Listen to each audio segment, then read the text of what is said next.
नवीन वर्षाच्या पहिल्या 3 महिन्यात देशातील प्रमुख शहरांमध्ये एकूण 1,20,000 घरांची विक्री। या गृहविक्रीच्या माध्यमातून तब्बल 1 लाख कोटी रुपयांची उलाढाल हा आजवरचा उच्चांक आहे। राज्यातल्या अपंगांची नेमकी आकडेवारी उपलब्ध व्हावी यासाठी 30 वर्षांनी होणार अपंगांचं सर्वेक्षण। या अंतर्गत घरोघरी जाऊन अपंगांची माहिती संकलित केली जाईल। क्षयरोगाचा संसर्ग मुलांमध्ये वाढू लागलाय। महापालिकेच्या क्षयरोग नियंत्रण कक्षाकडून मिळालेल्या माहितीनुसार 2023 सालात मुंबईमध्ये 4066 मुलांना क्षयरोगाची लागण झाली। मुंबईतल्या मिठी नदीच्या स्वच्छतेच्या कामाची चौकशी करण्यासाठी एसआयटी स्थापन। गेल्या 18 वर्षात 1300 कोटी रुपये नेमके कशावरती खर्च झाले याचा तपास होणार।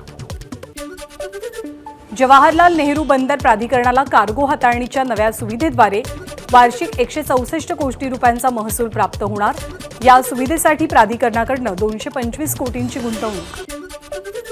अटल सेतू प्रभावित उरण, पेण आणि पनवेल या तालुक्यातील 124 गावांमध्ये तिसरी मुंबई उभारणीसाठी प्रदेश विकास प्राधिकरणाच्या नियुक्तीला स्थानिकांकडून विरोध। 124 गावांना 25,000 हरकती आल्याची माहिती।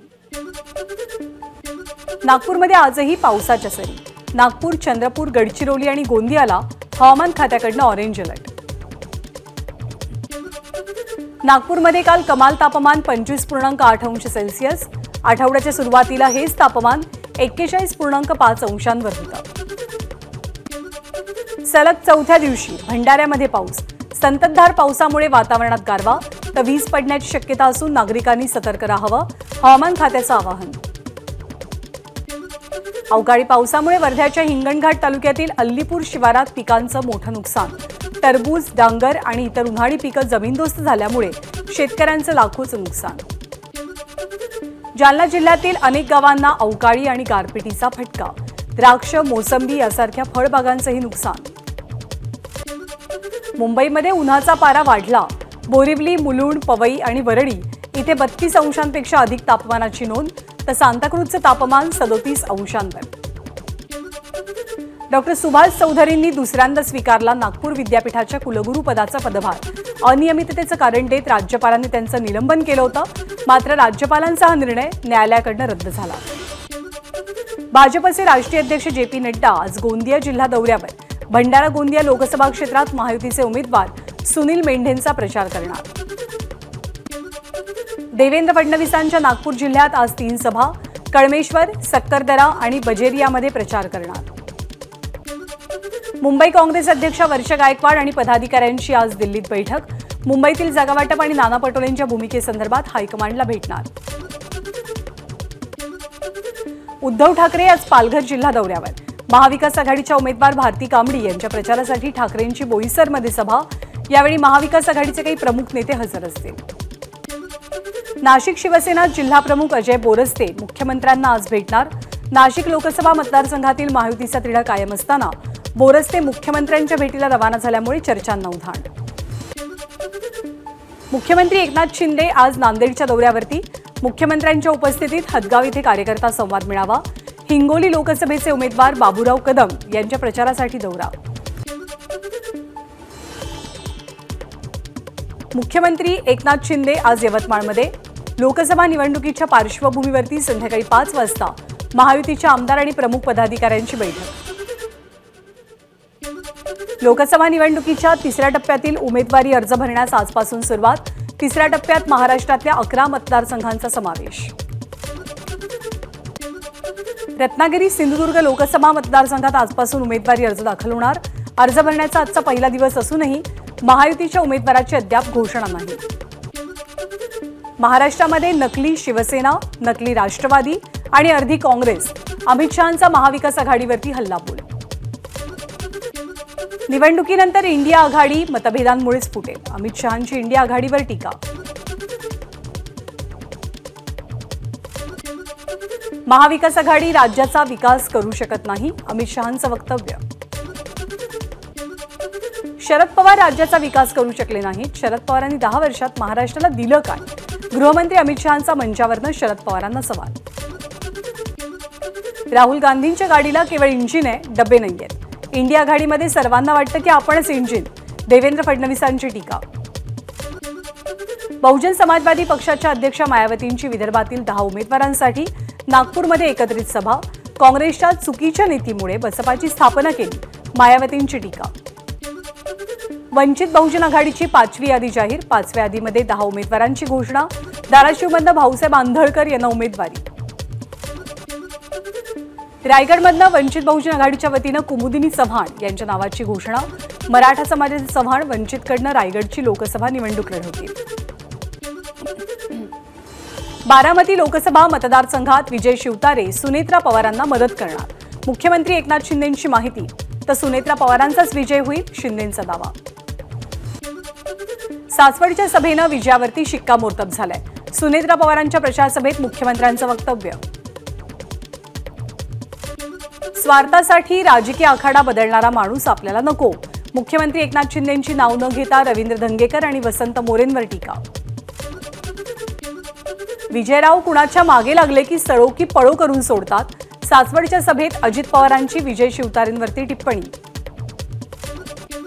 लोकसभेची निवडणूक राज्याच्या आणि देशाच्या दृष्टीनं महत्त्वाची, उपमुख्यमंत्र्यांची प्रतिक्रिया.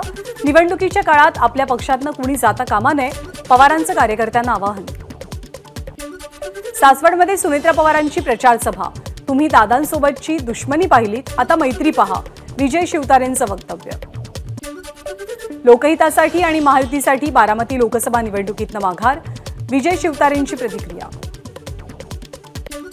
कोकणामध्ये रामदास कदम आणि सदानंद कदम यांच्यातला वाद आणखी पेटण्याची शक्यता माध्यमांसमोर सांगणार.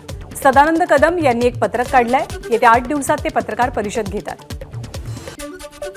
राष्ट्रवादी काँग्रेस शरदचंद्र पवार पक्षाचे प्रमुख शरद पवार राज्यभरात दौरा करणार, 15 एप्रिलपासून दौऱ्याला सुरुवात.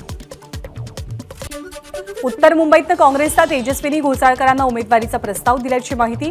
काँग्रेसकडे उमेदवार नसल्यामुळे ठाकरे गट जागा लढवण्याबद्दल आग्रही, त्यामुळे उत्तर मुंबईतनं महाविकास आघाडीकडनं कुणाला उमेदवारी मिळते याकडे लक्ष.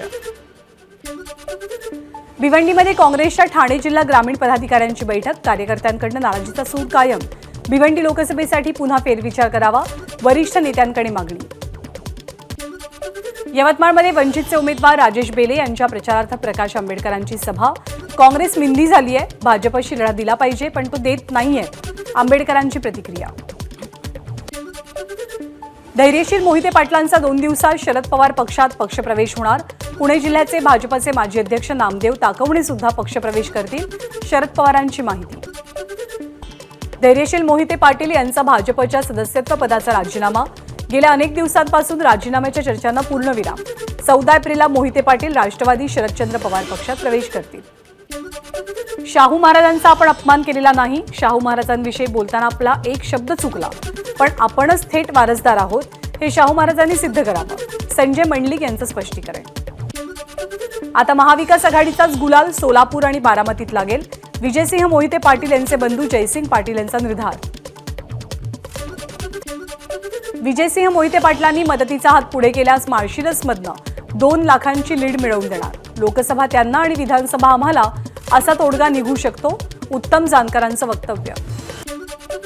रत्नागिरी सिंधुदुर्ग लोकसभा मतदारसंघात मोठ्या मताधिक्यानं निवडून द्या, मंत्री नारायण राणेंची संवाद मेळाव्यातनं विनंती. ठाकरे गटाचा महाराष्ट्रात एकही खासदार निवडून येणार नाही, केंद्रीय मंत्री नारायण राणेंचा दावा. तर पंतप्रधान मोदी बोलतात ते करून दाखवतात, राणेंची प्रतिक्रिया. उमेदवारी अर्ज भरण्याबाबत शाहू महाराजांनी फेरविचार करावा, हसन मुश्रीफांचा सल्ला. संजय मंडलिक यांनी केलेल्या वादग्रस्त वक्तव्यावरती मुश्रीफांची प्रतिक्रिया. नाशिक लोकसभेसाठी जो उमेदवार असेल त्याचं आपण काम करू, मंत्री छगन भुजबळांची प्रतिक्रिया. जागावाटपाची चिंता करण्याची गरज नाही, भुजबळांचं वक्तव्य. नाशिकच्या जागेचा तिढा 2 दिवसात सुटेल आणि राष्ट्रवादीच्या मनातला उमेदवार नाशिकमध्ये जाहीर होईल, अमोल मिटकरींचं वक्तव्य. नाशिक लोकसभेसाठी महायुतीकडनं नवीन चेहरा देण्याबाबतचा विचार सुरू, मंत्री राधाकृष्ण विखे पाटलांची माहिती. महायुतीच्या जागावाटपाची आज घोषणा होण्याची शक्यता. नाशिक, पालघर, मुंबईचा तिढा सुटला. शिवसेनेचे आमदार आणि प्रवक्ते संजय शिरसाट यांची माहिती. गडचिरोलीमध्ये पुढच्या 10 वर्षात 50,000 नागरिकांना रोजगार मिळेल, उपमुख्यमंत्री आणि गृहमंत्री फडणवीसांचं आश्वासन. गडचिरोली जिल्ह्याचं पालकमंत्रीपद सोडणार नाही, फडणवीसांचं आश्वासन. नांदेड जिल्ह्यामध्ये अशोक चव्हाण भाजपत येण्यापूर्वी सुद्धा भाजपची ताकद जास्त होती. महायुतीचे उमेदवार प्रताप पाटील चिखलीकरांचं वक्तव्य. तर यावेळीही नांदेडची लोकसभा जिंकू, चिखलीकरांना विश्वास. उमेदवारी जाहीर झाल्यानंतर श्रीराम पाटील मतदारसंघात सक्रिय. महात्मा फुले जयंतीनिमित्त काढण्यात आलेल्या मिरवणुकीत घेतला सहभाग. बीडमध्ये पंकजा मुंडेंना लोकसभेच्या निवडणुकीत विजयी करण्यासाठी महायुतीच्या सर्व आमदार आणि कार्यकर्त्यांची बैठक. पंकजा मुंडेंना ऐतिहासिक मतांनी निवडून देऊ, धनंजय मुंडेंची माहिती. धुळे लोकसभा मतदारसंघाच्या महाविकास आघाडीच्या उमेदवार डॉक्टर शोभा बच्छाव यांची पक्ष कार्यालयात भेट. पक्षश्रेष्ठींनी उमेदवारी देऊन दाखवलेला विश्वास सार्थ करू, बच्छाव यांची प्रतिक्रिया. धुळे लोकसभेच्या काँग्रेसच्या उमेदवार शोभा बच्छाव यांच्या उमेदवारीला तीव्र विरोध. तुषार शेवाळेंच्या भेटीसाठी आलेल्या बच्छाव यांच्यासमोर कार्यकर्त्यांची घोषणाबाजी. रायगडमध्ये अनंत गीतेंचं फुटक्या कवडीचे योगदान असेल तर राजकारण सोडून देऊ, खासदार सुनील तटकरेंचं वक्तव्य. शरद पवारांवरती टीका करणाऱ्या गीतेंना पवारांचेच पाय धरण्याची वेळ, तटकरेंचा टोला. आणि बाहेर वेगळं दाखवलं जात असल्याचा अनुभव भाजपात आला, म्हणूनच भाजप सोडून ठाकरे गटात सहभागी होत असल्याची करण पवार यांची माहिती. भंडाऱ्यामध्ये विकास फाउंडेशनचा काँग्रेसला पाठिंबा. पीआरएस पक्षाचं महाराष्ट्रातलं काम बंद पडल्यामुळे विकास फाउंडेशनचा काँग्रेस उमेदवार प्रशांत पडोळे यांना जाहीर पाठिंबा. खेड आळंदी विधानसभा मतदारसंघातील भाजपचे नेते अतुल देशमुखांचा शरद पवार पक्षात प्रवेश. शरद पवार आणि अमोल कोल्हेंच्या उपस्थितीत पक्षप्रवेश. भंडाऱ्याचे महाविकास आघाडीचे उमेदवार प्रशांत पडोळे यांच्या समर्थनात भंडाऱ्यामध्ये बाईक रॅली. अनेक घटक पक्षांच्या पदाधिकाऱ्यांची आणि कार्यकर्त्यांची हजेरी. वंचित बहुजन आघाडीचे युवा नेते सुजात आंबेडकर तब्येत ठीक नसल्यामुळे रुग्णालयात दाखल. 14 एप्रिलनंतर पुन्हा एकदा वंचितच्या उमेदवारांच्या प्रचारामध्ये ऍक्टिव्ह होणार, सुजात यांची माहिती. नागपूरच्या कोराडी इथे महालक्ष्मी जगदंबा मंदिरात 35 कर्मचाऱ्यांना प्रसादातनं विषबाधा. शिंगाडा पिठापासून तयार केलेल्या पदार्थातनं विषबाधा झाल्याचं समोर.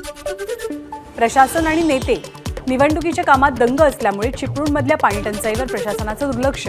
गेल्या 20 दिवसात 11 गावांमध्ये टँकर चालला नसल्यानं नागरिकांचे हाल.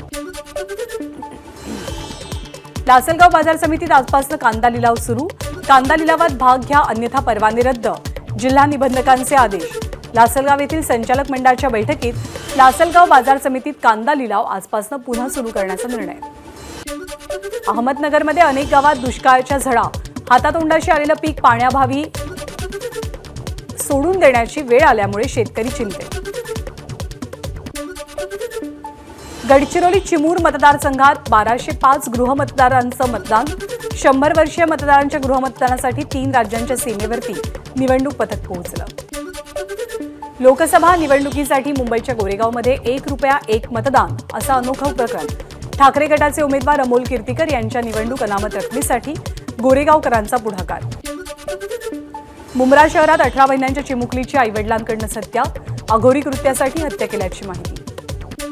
ताडोबा अभयारण्यातील एका 2 वर्षीय वाघिणीला नवेगाव नागझिरा व्याघ्र प्रकल्पात सोडलं. नवेगाव नागझिरा व्याघ्र प्रकल्पातील वाघांची संख्या वाढावी यासाठी गेल्या वर्षी सुद्धा 2 वाघांचं पुनर्वसन केलं होतं. कल्याणमधील बेरोजगार पतीला मुंबई उच्च न्यायालयाकडून दिलासा. आजारपण आणि इतर कारणास्तव उदरनिर्वाहासाठी सक्षम नसलेल्या पतीला कमावत्या पत्नीकडून पोटफी मागण्याचा अधिकार. नागरिकत्व सुधारणा कायदा. राष्ट्रीय नागरिकत्व नोंदणी आणि समान नागरी कायद्याची राज्यात अंमलबजावणी होऊ देणार नाही. पश्चिम बंगालच्या मुख्यमंत्री ममता बॅनर्जींकडून पुन्हा एकदा स्पष्ट. काँग्रेसचं मिशन दक्षिण भारत. तामिळनाडूमध्ये राहुल गांधींच्या आज 2 रॅली तर कर्नाटकमध्ये मल्लिकार्जुन खरगेंच्या 2 सभा. पंतप्रधान नरेंद्र मोदींचा जम्मू काश्मीरच्या उधमपूरमध्ये प्रचार तर राजस्थानमधल्या बाडमेर आणि दौसामध्येही प्रचार सभा. आयपीएलच्या सामन्यांमुळे मुंबईतील बेस्टच्या तिजोरीत भर. प्रेक्षकांना वानखेडे स्टेडियमवरती आणण्याचा बेस्टचा उपक्रम. या उपक्रमामुळे आतापर्यंत 60 ते 80 लाखांचं बेस्टला उत्पन्न. मुंबई हायकोर्टाच्या नव्या संकुलावरनं सरकारची चालढकल. आज राज्य सरकार कार्यवाहीचा तपशील सादर करणार. दिरंगाई केल्यास सरकारची गय केली जाणार नाही. सरकारला हायकोर्टाचे खडेबोल. भावनिक मुद्द्यांपेक्षा बेरोजगारी आणि महागाई हेच लोकसभा निवडणुकीतले महत्त्वाचे मुद्दे. Centre for study of developing societies या संस्थेच्या सर्वेक्षणातनं बाब समोर. पेगॅसस मालवेअरप्रमाणे एका भाडोत्री स्पायवेअरपासून सावध राहण्याचा ॲपल कंपनीचा इशारा. भारतासह 91 देशांमधल्या आयफोन वापरकर्त्यांनी गोपनीयतेची खबरदारी घ्यावी, कंपनीची सूचना. केजीएफ फेम अभिनेता यशने नाकारली रामायणातली रावणाची भूमिका आणि 80 कोटींची ऑफर. रावणाची भूमिका नाकारून चित्रपटात यश निर्मात्याच्या भूमिकेत असेल. महात्मा फुलेंच्या जयंतीनिमित्त फुले या चित्रपटाच्या पोस्टरचं अनावरण. प्रसिद्ध चित्रपट निर्माते अनंत महादेवन या सिनेमाचे दिग्दर्शक आहेत. ईदच्या दिवशी अभिनेता सलमान खानकडनं नव्या सिनेमाची घोषणा. 2025च्या ईदच्या दिवशी सलमान खानचा सिकंदर हा सिनेमा प्रदर्शित होईल. माजी अमेरिकन फुटबॉलपटू ओजे सिम्पसन यांचं वयाच्या 76व्या वर्षी निधन. सिम्पसन यांना दुहेरी हत्याकांडातून मुक्त केलं गेलेलं होतं. एबीपी माझा, उघडा डोळे बघा नीट.